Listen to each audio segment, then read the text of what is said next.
মিরসরাইয়ে covered ভ্যানকে overtake করতে গিয়ে নিয়ন্ত্রণ হারিয়ে মহাসড়কের পাশের গাছে ধাক্কা দিলে বাস চালক সহ অন্তত 10 জন আহত হয়েছে।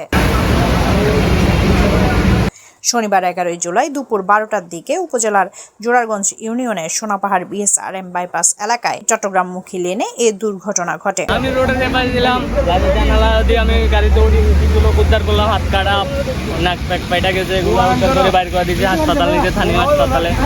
এটাই এই 10-12 জন, একজনের হাত কেটে গেছে আর একজনের হাত ভেঙে গেছে, আর 6-7 জনের নাক টাক পাইটা গেছে। এটাই কভার ভ্যানে চাপ দিতে, তার কারণ বাসটা আর কন্ট্রোল করতে পারে না, এটা কাটে গাছের লগে নিমাই যাচ্ছে।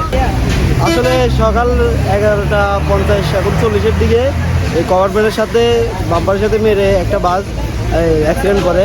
তারপরে এখানে 10-15 জনের যাত্রীর মতো আহত হয়েছে।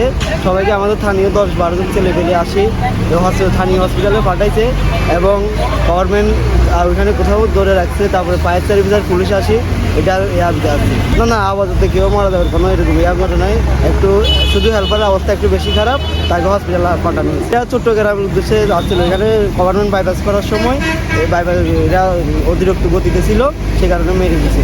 50-এর দিকে কাভার ভ্যানের সাথে তিশা প্লাটিনা ইউটার্ন নেওয়ার সময় তিশা প্লাটিনা পিছন দিয়ে মারিয়ে দিয়েছে আর কি। প্রথমে 5-7 জন গাড়ির নিচে পড়ে গেছে, নাক মুখ পাইটা গেছে, ভিতরে আরও নাক মুখ পাটা মানুষ আমরা উদ্ধার করে বাইরে পাঠাইছি। প্রত্যক্ষদর্শী, ফায়ার সার্ভিস ও হাইওয়ে পুলিশ সূত্রে জানা যায়, তিশা পরিবহনের একটি বাস চট্টগ্রামের দিকে যাচ্ছিল। এই সময় বিএসআরএম বাইপাস এলাকায় একটি কাভার্ড ভ্যান ইউটার্ন নেওয়ার চেষ্টা করলে সেটির একটি অংশ বাসের চাকায় আটকে যায়। এতে বাসটি নিয়ন্ত্রণ হারিয়ে মহাসড়কের পাশের একটি গাছে সজোরে ধাক্কা দেয়। দুর্ঘটনায় বাসটির সামনের অংশ দুমড়ে মুচড়ে যায়। এতে বাস চালক, তার সহকারী সহ অন্তত 10 জন যাত্রী আহত হন।